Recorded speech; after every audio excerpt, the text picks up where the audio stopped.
Ya, kalau saya lihatnya kan memang ada permintaan di situ, tapi balik lagi ada kesanggupan nggak dari Insanul kan gitu. Kalau Insanul rasanya nggak sanggup ya sampaikan aja nanti pada waktu proses sidang kan.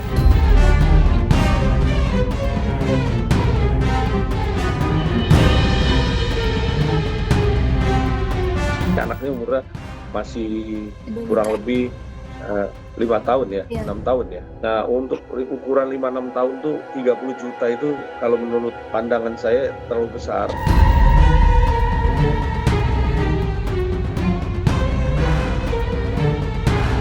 Ya, kalau lihat seperti ini ya saya rasa saya nggak perlu jelasin. Tapi yang jelas kalau nanti Selasa itu nggak hadir ya tandanya sudah itikat untuk mediasi ini kayaknya udah nggak perlu lagi untuk rasanya untuk mediasi udah.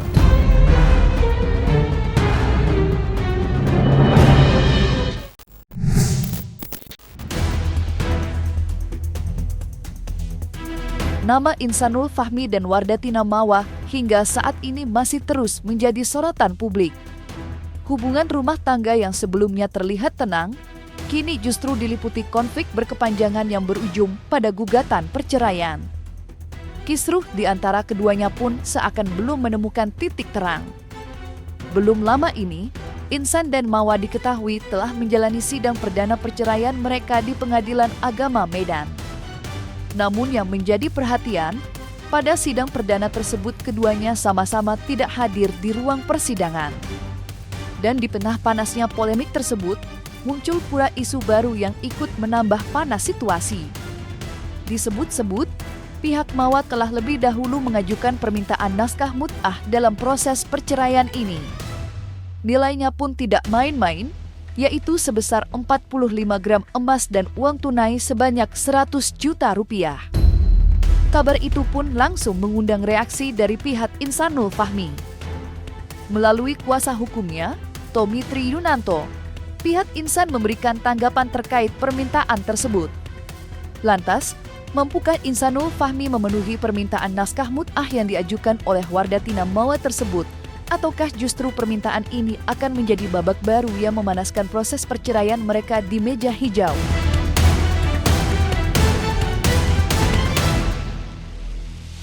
Ya, kalau saya lihatnya kan memang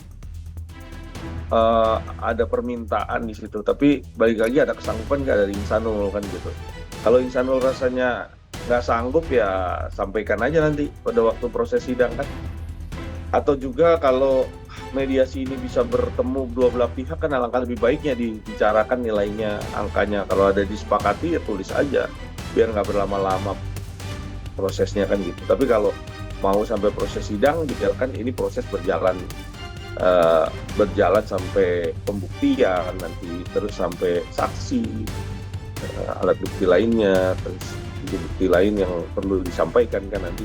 Apakah ini menjadi satu syarat yang dinamakan syarat dan keinginan itu apakah menjadi satu kewajaran atau syarat yang perlu diikuti sesuai dengan kemampuannya Insanul. Kalau Insanul kalau mampu ya silakan aja, kalau nggak mampu ya sampaikan, buktikan semua apa yang menjadi pendapatan daripada Insanul. Kalau memang nggak kuat atau nggak sanggup ya silakan disampaikan juga kan. Tentunya ini masih kepada permintaan ya, atau gugatan yang dinamakan permintaan untuk dikabulkannya nafkah idah dan mut'ah dan juga nafkah untuk anak-anak.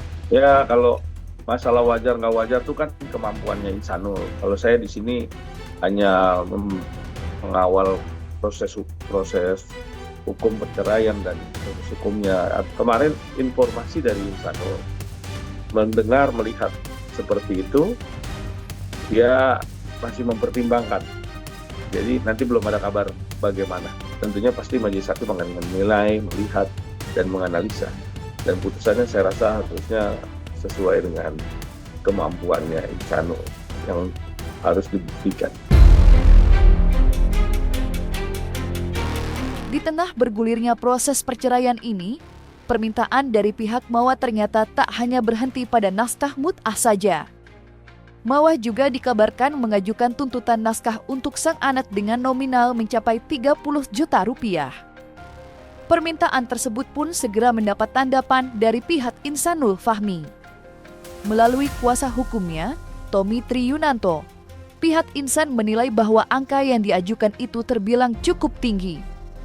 Menurut Tommy, jika dilihat dari kondisi sang anak yang masih berusia di bawah 5 tahun, kebutuhannya dinilai belum sebesar yang diminta dalam gugatan tersebut. Oleh karena itu, pihak Insan merasa perlu ada pertimbangan lebih lanjut terkait besaran naskah yang diajukan.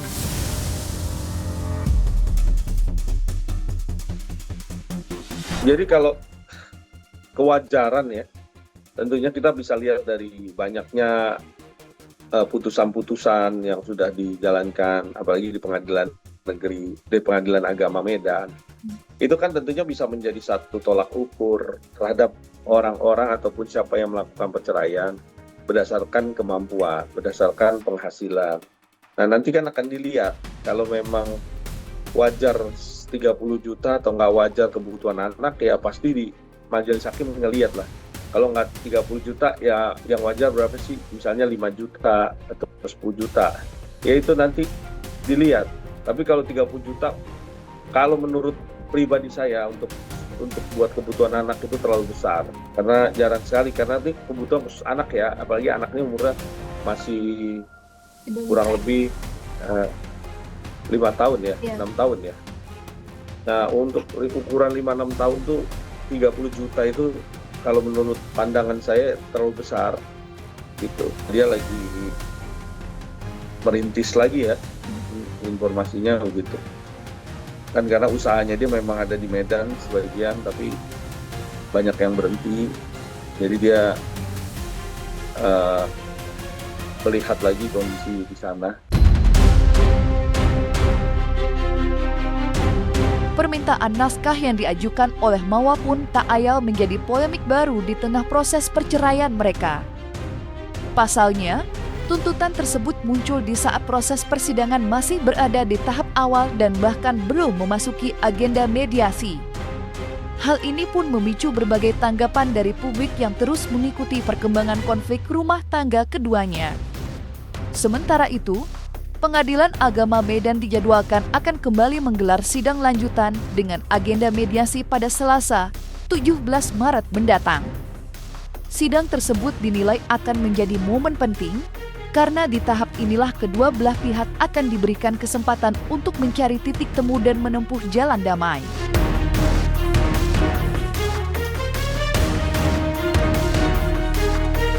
Agendanya itu mediasi ya, mediasi.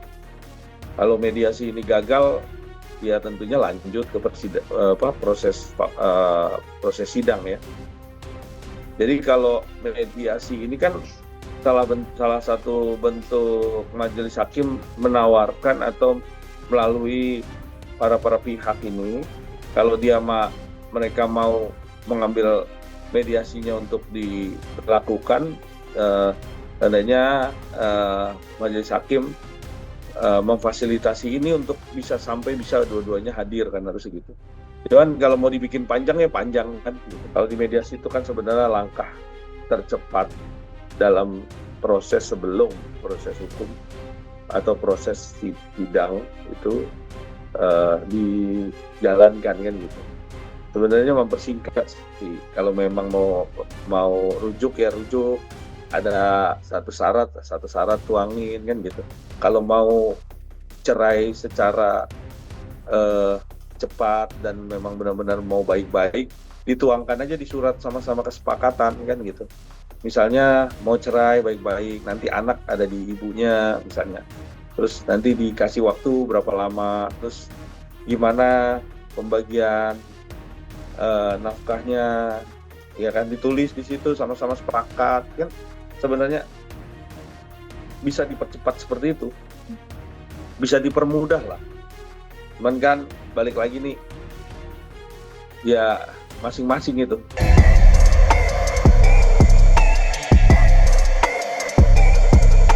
Menjelang sidang lanjutan yang akan digelar dalam waktu dekat, muncul kabar mengejutkan dari pihak penggugat. Wardatina Mawa disebut-sebut tidak akan menghadiri sidang kedua yang dijadwalkan dengan agenda mediasi tersebut.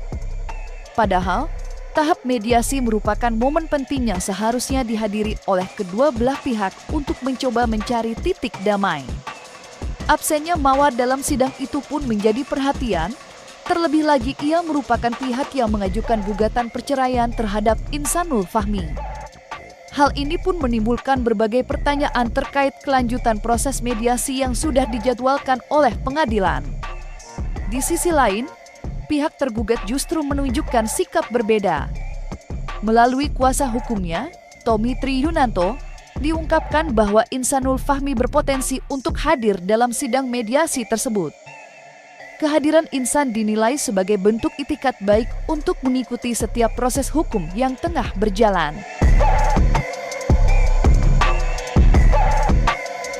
Kalau informasinya Insanul kemarin, katanya informasinya ya, tapi kita lihat aja nanti gimana.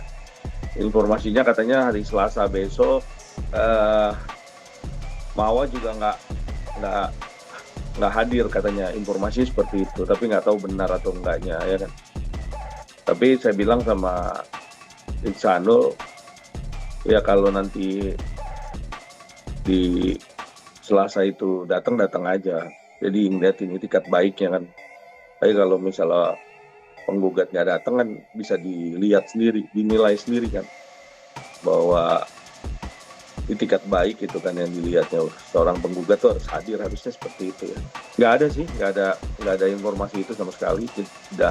Itu juga nggak tahu itu benar atau enggak dari Insanul, tapi katanya nggak hadir. Cuman saya bilang ya sudah, kalau memang nggak hadir ya nggak usah hadir juga kan gitu. Nanti pas di persidangan pasti kan diminta kan dua belah pihak kan, tentu gitu. Ya kalau lihat seperti ini ya saya rasa saya nggak perlu jelasin. Tapi yang jelas kalau nanti Selasa itu nggak hadir ya tandanya sudah itikat untuk mediasi ini kayaknya udah nggak perlu lagi untuk rasanya untuk mediasi, udah lakukan aja proses sidang, jalanin, udah sampai di ujung itu aja sih sebenarnya. Jadi kita sama-sama menilai juga, karena saya sampai detik ini Insanul juga pengennya melalui proses mediasi hadir, tapi kan kelihatannya Mawa nggak bisa nih. Tapi katanya informasinya lagi, tahu ini apakah ini benar atau enggak, informasinya ini dapat telepon kemarin berapa hari yang lalu, katanya Mawa habis Lebaran baru bisa hadir di persidangan di Pengadilan Agama Medan.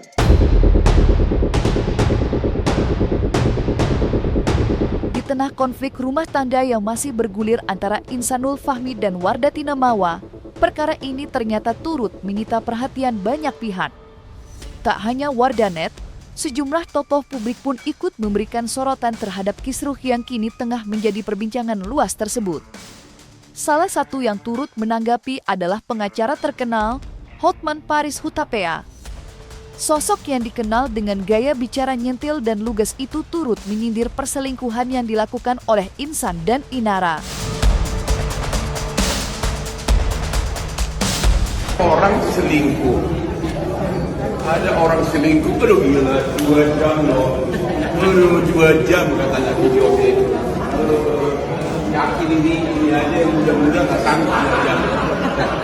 Yang muda-muda ini nggak sanggup 2 jam. Tapi jangan tanya, Hotman bisa 3 jam. Pertanyaannya adalah, katanya itu kehendak yang di apa sih? Kehendak tembok ini, kehendak yang di atap. Padahal Pak, kehendak yang di bawah. Kehendak yang di bawah. Oh ini. Coba, kalau sampai 2 jam itu kehendak yang mana? Yang di bawah.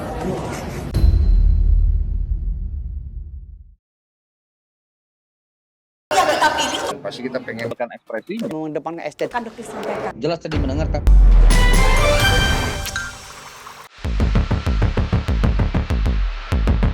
Dan jangan lupa untuk like, subscribe dan juga share channel YouTube Cumi Cumi.